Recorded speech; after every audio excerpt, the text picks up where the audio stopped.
Dennis Miller Show. I am the aforementioned Mr. What do we got this hour? Later in the hour, we'll talk to our good friend Jillian Melchior, who is back from her trip to Kiev. Swinging. Spring break in Kiev. And she's brought you borscht. I'm bored with borscht. But joining us now for a couple segments, one of my favorite guests, a brilliant man.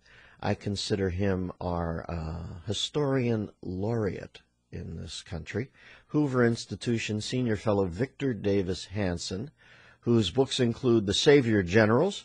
Welcome back to the show, my friend. Thank you for having me, Dennis.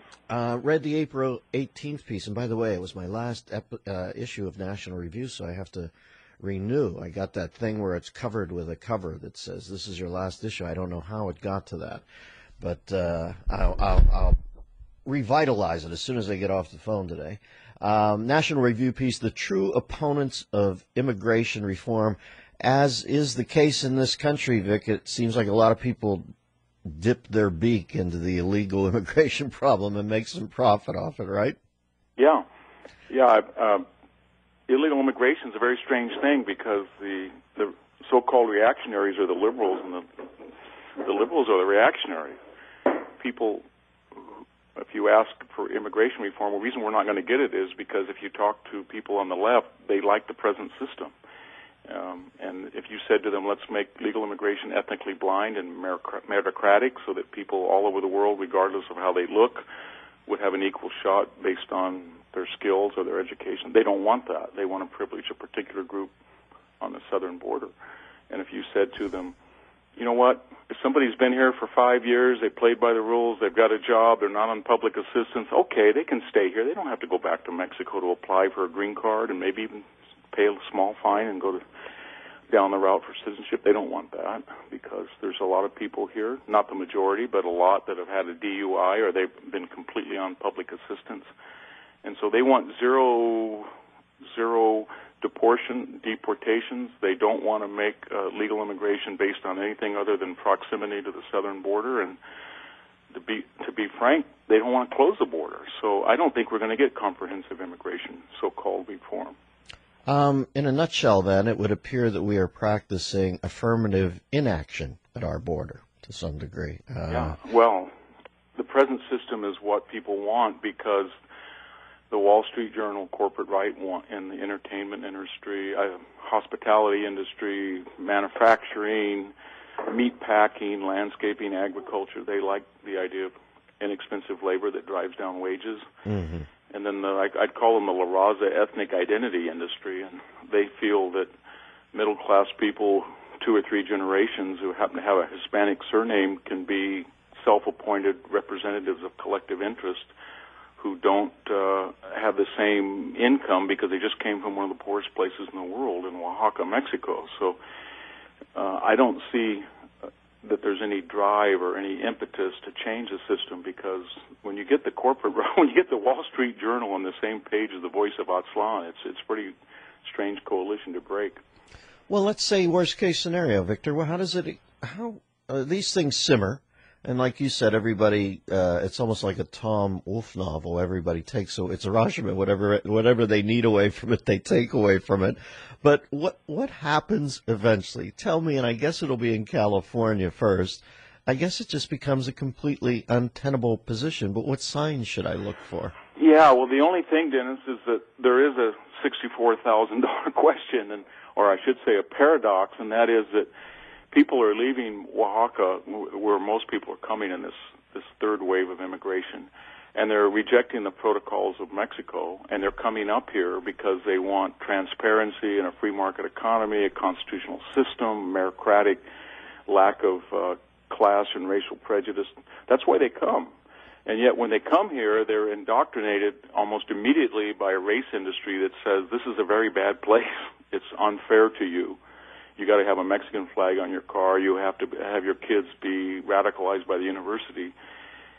So where does that all lead to? It leads to chaos because you can't say that California in particular is a bad place. It's racist, it's sexist, it's homophobic. But you know what? Millions of people are dying and risking their lives to come here.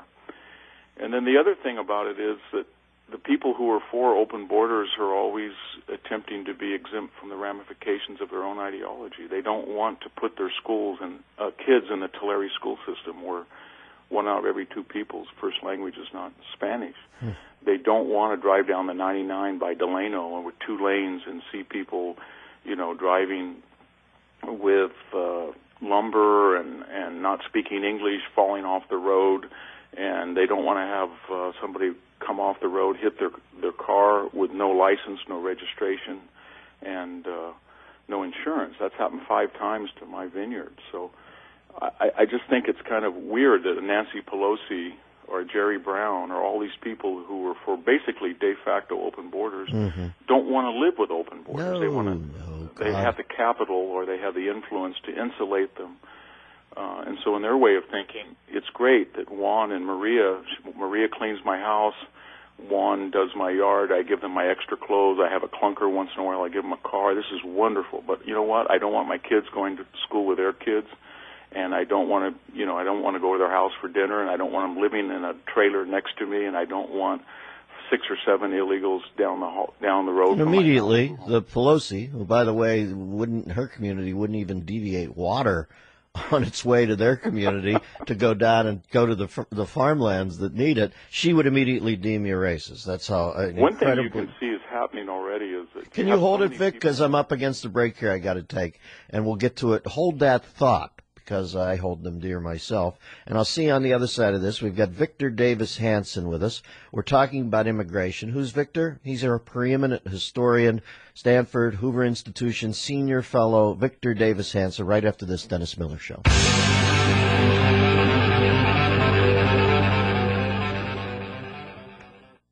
You know what's so great about gold? It's the perfect diversifier for your portfolio because it closely ties in with stocks. When stocks go down, gold goes up. Any decline in the value of the U.S. dollar typically increases the price of gold. Now, it sounds like a no-brainer to me. If it's time to add gold to your portfolio, Blanchard & Company is who you call. Blanchard & Company has a long and distinguished history of outstanding customer service. You've heard the name many times over. So much so that they stake their reputation on it.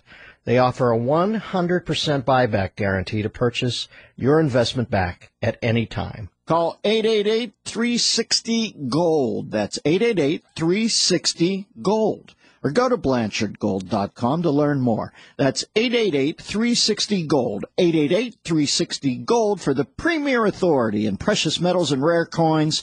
Call 888-360-GOLD.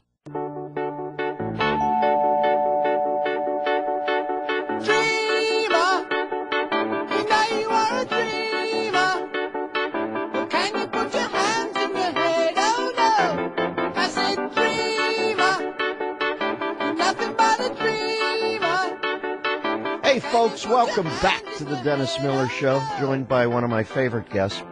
A clear-thinking man this is, and he's Hoover Institution Senior Fellow Victor Davis Hanson. If anybody wants to question his bona fides about statements about the halls of academy, he's up at the Hoover Institution, which is up at Stanford, and he lives in the midst of many of our immigration problems in the state of California.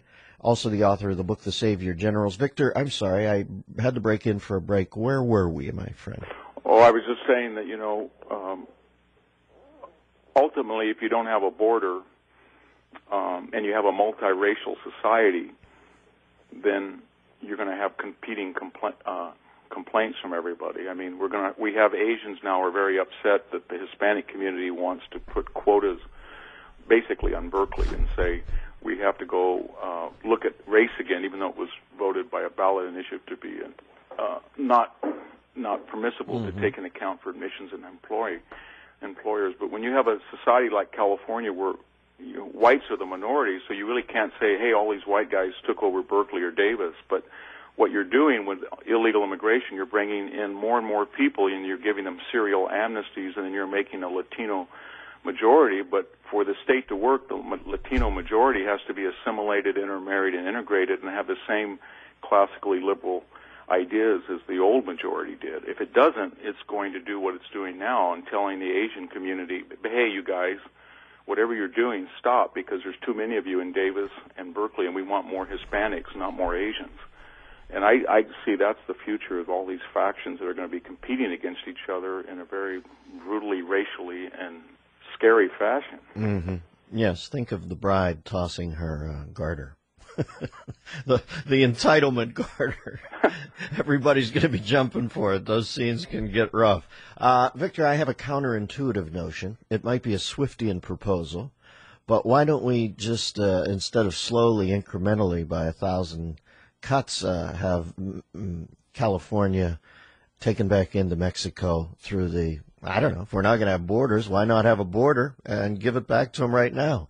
I think Mexican people would shut it down themselves at that point. I can't figure it out because they did a Pew poll in Mexico last year, and it said 56% of the people wanted to leave Mexico and come to California or the southwestern United States.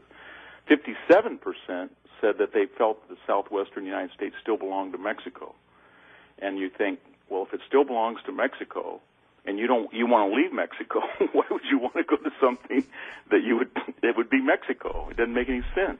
Obviously, they're leaving Mexico because they don't like Mexico. They want to go someplace else that operates on principles and protocols that are not like Mexico's, and yet they think it belongs to them, and they want to go there. Otherwise, what's going to happen if you turn the southwestern United States under the same system as Mexico? They would want to go where? To Oregon, Washington?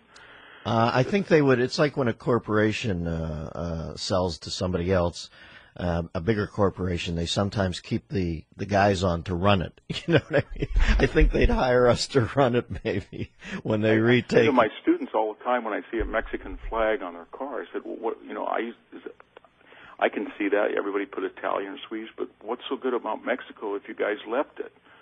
And I know that's the immigrant. Well, what happens, romance, Victor, when you say that? Nobody wants to go back and say, hey, I'm in the United States now. I don't like your racist, transparent judiciary. Hey, I don't like your racist, discriminatory free market system. Hey, I don't like the idea that you're supposed to hire on merit and not who your first cousin is. I don't see anybody complaining against the American you just system. want to say, well, then that would make us Mexico, in answer to those queries. Well, that's the problem with the left. If you're getting 12 and 13 million people from Mexico, but they're not adapting a different mentality, and they're not integrating and intermarrying and assimilating as they did in the past, but they're going to remain a collective bloc that needs their constituents that say, I'm victimizing you, but then there's no need to come here because you'll just be like Mexico. That's what's happened in some of our small towns in the San Joaquin Valley. God, it whirlpools in on itself. What an amazingly weird time to live in America, folks. We're talking to Victor Davis Hanson. I don't know, Victor, I don't ask for sensible reforms from many people because they always just give me their agenda-laden stuff. I actually think of you as a reasonable, wise man. Are there any sensible reforms? And if they're so sensible... Yeah, I think there are, Dennis. I think the first thing you do is you sit down and say, okay, here's the reform. We close the border. We just say, we don't know how it got open, but it was a mistake. We close the border. Now we got 13 million people. We say, you know what? We can't... This isn't the division of India and Pakistan in the 40s. We got to do something. So here it is. Anybody who has come here and is on public assistance, I'm sorry, but you came here to work and you didn't, you got to go home. Anybody that has a DUI or a felony, I'm sorry, you came here to work, but you broke the law, you go home. Anybody who smelled amnesty in the air and just got here the last year, you go home.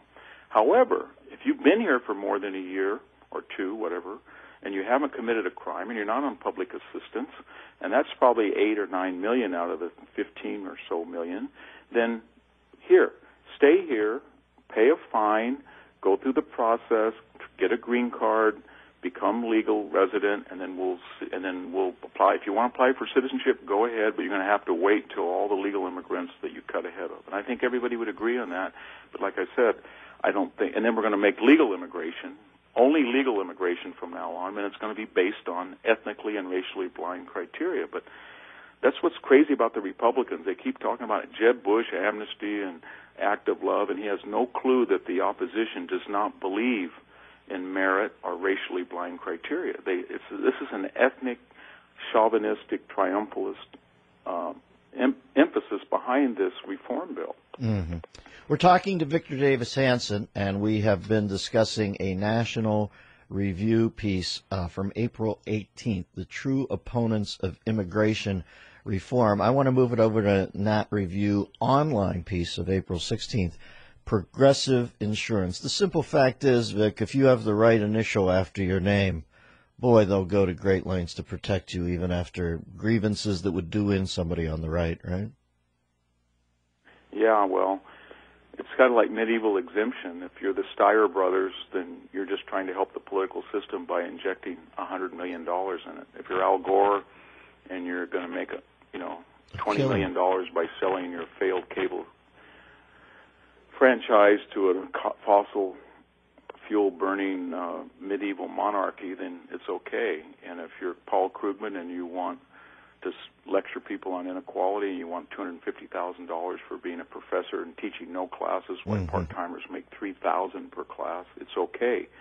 So what's happened is I don't think the Democrats really believe in egalitarianism or equality. That's just sort of a badge you wear to say that you're really a wealthy, well-off guy with a lot of influence and power, and you feel bad about it, and you're a Democrat, and you're a liberal, and therefore you can keep on enjoying it. That's pretty much what we're down to now. Not only is it a badge you can wear, Victor, I think you have to have a certain career in this culture. Honest to God, you have to establish bona fides, or you won't have the career that you maybe aspire to. And I think I guess in the entertainment, it's sort of like being cool. So if you're Chris Rock or you're Jay-Z, Jay-Z was wearing a medallion the other day that basically was from a religion that says it hates white people. And Chris Rock says, Happy White People's Day, or if you're Colbert, you can imitate people. I have no problem if you believe in free speech and people want to express themselves. But if anybody doesn't have, as you say, the right badge on, then those are felonies almost in our society. And I think everybody understands that, and that puts enormous pressure on people in academia and the entertainment industry, politics, the media, to at least allege that they're liberal and caring and progressive, because that's sort of taking out insurance. It's progressive. You're covered. Insurance. We've been talking to Victor Davis Hanson. He is a good friend of the show, a very smart man. He's the author of many books, Start with the Savior Generals. He is a Hoover Institution senior fellow, and like I said, I could listen to him all day. It is a voice of wisdom, and it rings clear to me at all times. Thank you, Victor. Have a good day, my friend. We'll talk at you down the road. Jesus, he's smart. 866-509-7268. 866-509-RANT, our phone number. When we come back after the break, some phone calls on the Dennis Miller Show.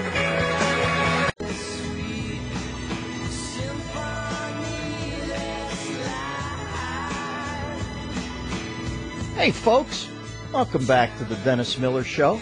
Joining us now, one of my favorite guests, an intrepid young dame. I think of her as the new Margaret Bourke-White out there, seeing the world up close and personal, and reporting to us in an a factual manner. Senior fellow at the Independent Women's Forum, National Review contributor, Jillian Melchior.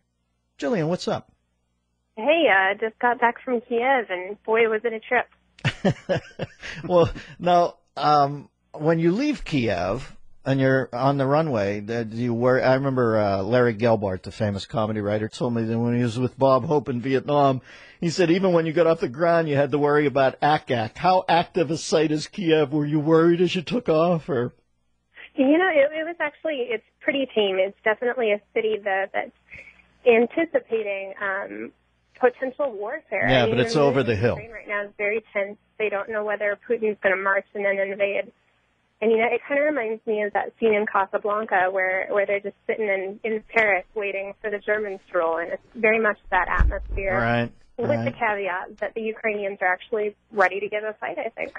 Well, in an odd way when you say that, and I realize the stark nature of conflagration, but there's almost a romantic notion to that you have to live in the moment because hell might be right over the hill. So I'm not trying to I'm not trying to dilute that down, but I'm saying it must have been interesting times in the city. Yeah, it's fascinating. I mean, there is kind of a romantic mood to it because what this city has just been through, they stared down their domestic threat. They had a revolution. It was largely peaceful. and ended up overthrowing the sort of dictator-like President Yanukovych. Mm-hmm. So there's definitely that mood of hope, that sort of confidence and unity, and a very serious sense also of sacrifice that 100 people died in the process of this. Domestic threats out of the way, but now we've got a foreign threat marching in, kind of interfering with their nation-building process, and I think that's really tragic. What do you think the ratio is of people who don't want Putin anywhere near it to people who would welcome Putin back? You know, I was looking at it. It's kind of hard to tell because Russia's actually done a very good job with propaganda, getting it out to the Western media, kind of trying to paint the picture differently than it seems like on the ground. I know in Kiev I couldn't find a single person who wanted Russia to march in and quote-unquote liberate. If you look at some serious sociological polls, it estimates that even in the East, where there's a higher concentration of Russian-speaking or Russian heritage people, it's still only, about 68% want to remain Ukrainian. So I definitely think it's a strong majority of people who really care about their country, care about their citizenship.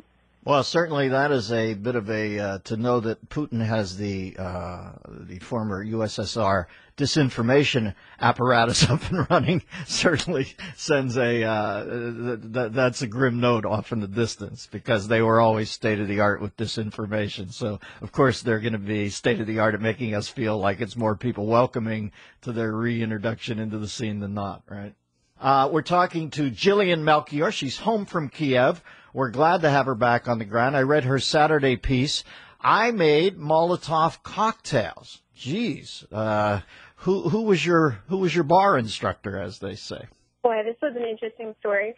So when I was there, I spoke with this 19-year-old girl, and she looks gorgeous. She looks like a Brooklyn hipster. I mean, she's got this long red hair, red lipstick, short skirt, knee-high socks. But she's got a special skill, and that's that she, during the Maidan Revolution, made Molotov cocktails. Now, it was fascinating to talk with her. She speaks perfect English, loves F. Scott Fitzgerald. I mean, just could be an American girl. Mm-hmm. But her thing was that she felt so passionately about the revolution, and you've got Yanukovych's troops literally shooting into a crowd, beating up young people, using deadly force. So from her perspective, making Molotov cocktails was something that was justified as a means of self-defense. And it was really interesting talking to her, kind of hearing her story, because she was still really conflicted about it. I mean, I think she thought that it was justified, but by the same token, her end was Ukrainian unity. And it was interesting hearing her say that she was concerned that the people these Molotov cocktails might be used against were somebody's husband, somebody's brother, somebody's son, and that really she doesn't want to have to use Molotov cocktails again. She wants peace and unity in her country. But what I think is so interesting about her is she's indicative of a generation of young people who have, through the Maidan Revolution, learned some hard combat skills. Now, I think that's something that Putin should be really afraid of, because he's preparing to march into a country potentially, annex big parts of it like he's done in Crimea, and you've got a citizenship that's militarized in this way. I would think that would be a real potential for guerrilla warfare and something that would undermine potential Russian authority if they're able to claim more territory. Yeah, they're not going to roll over as easily as he might assume. I would say her naivete, in a way, mirrors F. Scott Fitzgerald's, because while he often partied with the Peter Terre set, it seems like he was a bit supportive of the communist economic system, at least, right? Yeah, he was, and that's actually something that she said really bothered her. She thought he was a beautiful writer, but she couldn't believe that he supported communism because, like a lot of young people in Ukraine, if you ask her what she wants, first thing she says is rule of law, liberal democracy, Western style. So that's really what this is about. It's about Russian-style imperialism, authoritarian in nature, versus a Western idea of liberal democracy, and I really think it's coming to play in a very forceful way in this region. We're talking to Jillian Melchior. She is a National Review contributor, senior fellow at the Independent Women's Forum. Remind me, Christian, in a second to query her about that forum. And you can follow Jillian on Twitter at JillianKM. It seems like you might have unearthed some backbone, spine, or at least some military training that Putin, I'm sure he's aware of, but he probably disparages from afar. But let's face facts. The numbers are quite overwhelming, right? I mean, just the nuts and bolts of how much stronger Russia is. It's how many times the soldiers? What's your guess? Boy, it's pretty bleak. So when I was able to look up statistics, I found that Russia had 4 times the amount of soldiers, 6 times the amount of combat aircraft, and more than 48 times the military budget. And it's notable to keep in 48, mind that Russia can't mobilize that entire force if it invades Ukraine further. But that's still, it's a David and Goliath fight. And what I think is also really interesting is that under the Yanukovych regime, we now know that he was Putin's puppet all along. But Ukraine had really scaled back its military. Another really important thing to note is that Ukraine got rid of its nuclear weapons. And that's because there was a promise that if it did so, Russia, the United States, and Europe, the UK essentially would protect its territorial integrity. Well, now you've got Russia marching in, and you've got the United States and the United Kingdom not really doing much about it. And I think that's a pretty significant compromise on our part that's really putting them in peril. Mm-hmm. Well, it takes two armies to fight a battle. You've talked about the strength of the Russian one. It's obviously it dwarfs the Ukrainian one. But I'd be intrigued to know what's the feeling as far as the B story on the Ukrainian military? The populace might not have many pro-Putin feelings, but one wonders if the military is the key there. Would many of them turn quickly and jump over to the Russian side? That's the question. We really have no way to know. It is notable that in Crimea, we did see a lot of defections. Whether there were actually as many as the Russian media has reported is in question, but there were some notable defections.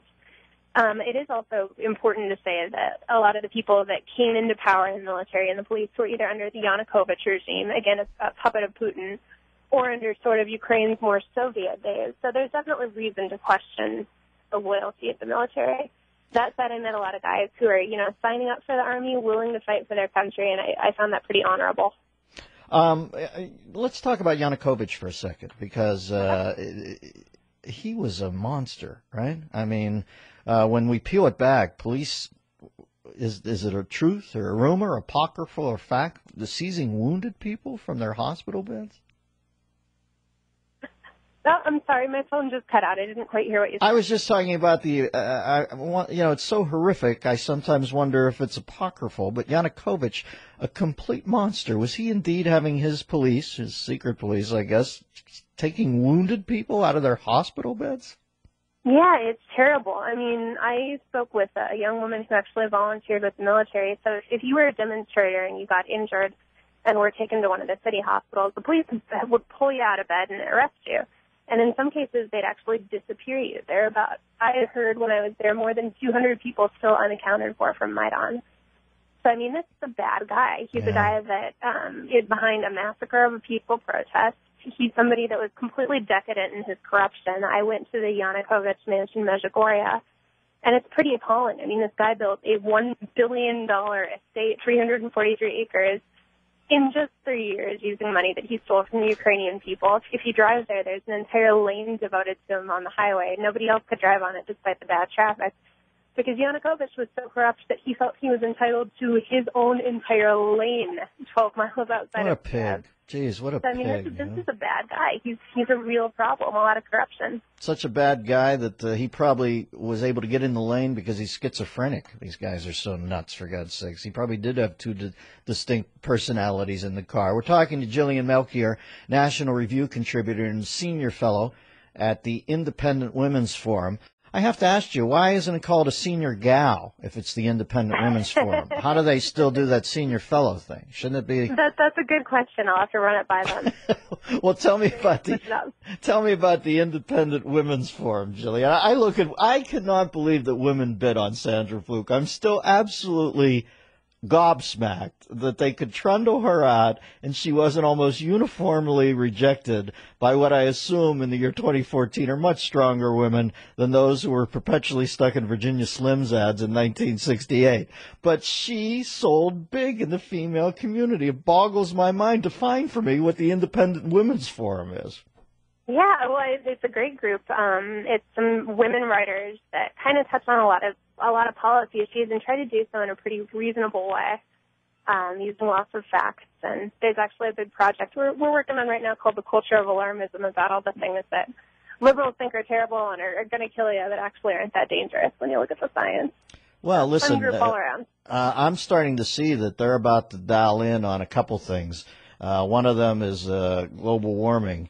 And I don't know if I really have to think it's such a small thing to me. I don't think it's going to ruin the planet. I don't believe in man-made global warming, and if I do, I don't believe it's solvable.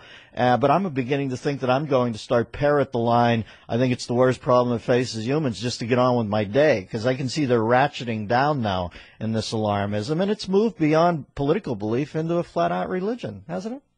Yeah, it has, and I think it's really funny that in recent years it's not been global warming, it's been global weirding. So if it's unusually cold, yeah, Right. that's because we're having a weird effect on the economy, on the environment, rather. All right, folks, we're going to take a break here, and then we will come back and spend some more time with our good friend, just back from Kiev, Ukraine, Jillian Melchior from the National Review on The Dennis Miller Show.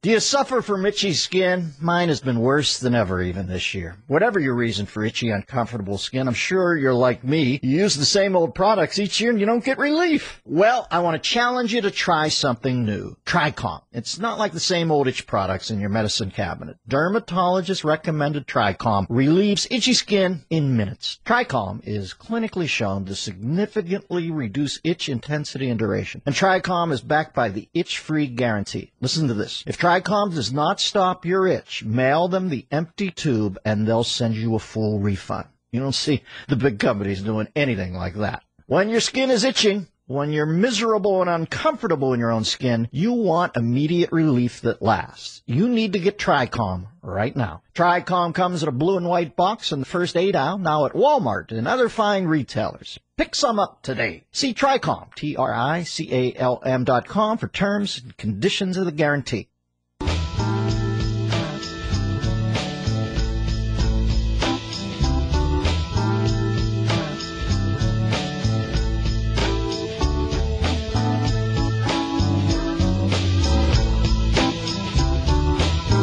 Hey, Christian, I just heard you swear. But only you. Did you guys catch it? That wasn't over the mic. It was just in your ear.